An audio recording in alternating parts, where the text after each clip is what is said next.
So following these steps, following the steps of finding the maximum profit maximizing quantity and then maximizing the profit is most of what you're going to be doing mathematically, and then putting those same steps on the graph. So thankfully, there's only 3 short steps that we have to follow. These are the 3 steps. We can follow them both algebraically with our equations and graphically. If you just remember these three steps, you're going to be good all the time. Okay? Step number 1 is to set price equal to marginal cost. Use that to solve for the quantity. Step number 2, take the quantity that we get. Right? We got this quantity. We took price, plugged into marginal cost. That gives us our quantity.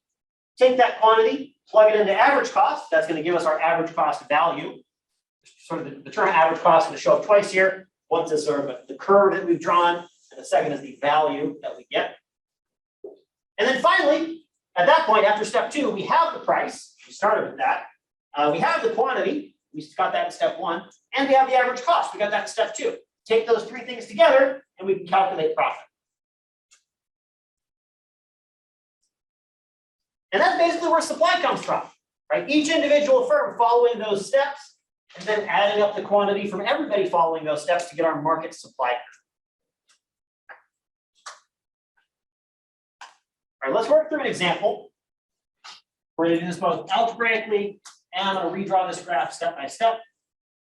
Draw these on the graph. So we have marginal cost is 10Q. We have total cost is 50 plus 5Q squared. And we have price is 100. All right, so we're going to find out how much the firm produces, what's their quantity, what are the marginal cost, total cost, and average cost, and then what is the profit. We're going to do all 3 of these. We got step 1. Set price equal to marginal cost, and this is going to give us our quantity. Okay, so we're going to do this both graphically and algebraically. Let's do it graphically first. We got quantity, we got price. Draw my nice little J-shaped marginal cost. I draw my average cost, which is minimum at that point. And then we have our price slash demand. Okay, so step number 1, set price equal to marginal cost, and that is going to give us our quantity. We find the intersection of those 2 things by taking the price line, looking for our intersection of marginal cost. There we have it. That's going to be our Q star. Now let's do it algebraically. We've got our price, it's 100. We got our marginal cost, it's 10Q. So we got price equals marginal cost, or 100 equals 10Q.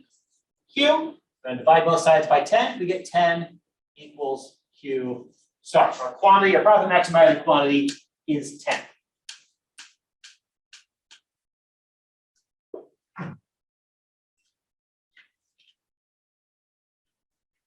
All right, step 2.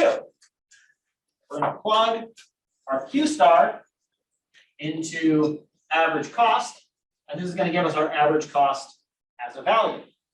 So we can go back over here to our graph. We take our quantity, we want to plug it into average cost. We follow it up until we hit our average cost. That's the intersection between our quantity line and our average cost line. This gives us our average cost. It's going to be a nice straight line all the way to the axis. Skipping over that little cut, we have our average cost as a value. All right, so now let's do it algebraically. So now we should take our quantity, which is 10, plug it into our average cost. We don't have average cost. Where's it going to come from? Well, remember, average cost is just all of our costs, our total cost averaged over all the units that we make. So our average cost is total cost divided by Q. And we have total cost, right? So that's going to be 50 plus 5Q squared divided by Q. Don't let your algebra leave you. Don't forget that you got to divide both those parts, both the 50 and the 5Q squared by Q. I've seen a lot of students forget that step and just divide it by one of them. You don't want to do that. That would be wrong. You get 50 over Q plus 5Q. Right? This distributes out. We get 50 over Q. So that's 50 over Q plus 5Q squared over Q. One of the Q's cancels out. We just get 5Q. So now let's plug it in. We have our average cost function. We have our quantity. So we get our average cost value is 50 over Q, Q is 10, plus 5Q, Q is 10. That gives us 5 plus 50, or 55.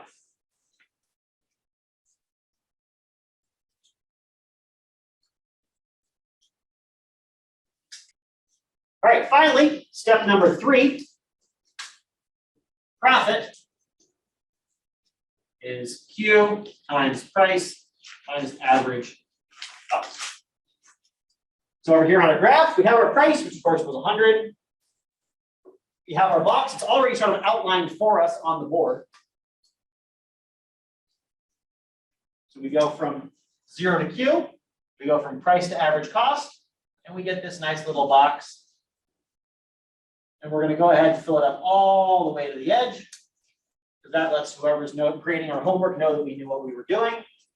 Profit, that box is there. We're going to do the same thing algebraically. Profit is Q times price minus average cost. We have our Q, it's 10. We have our price, it's 100. We have our average cost, it's 55. So that's going to be 10 times 45, or 450 is our profit.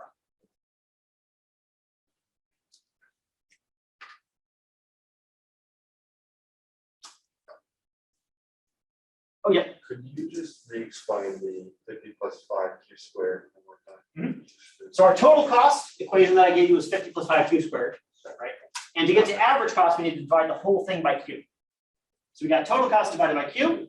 We can separate out the total cost being 50 plus 5q squared, all of that divided by q, which if we separate it out is 50 over q plus 5q squared over q. These q's cancel out and get this. Okay. If you were worried about the math announcement at the beginning of class and you're still waiting for the shoe to drop, no, this was the shoe. This is as hard as it gets.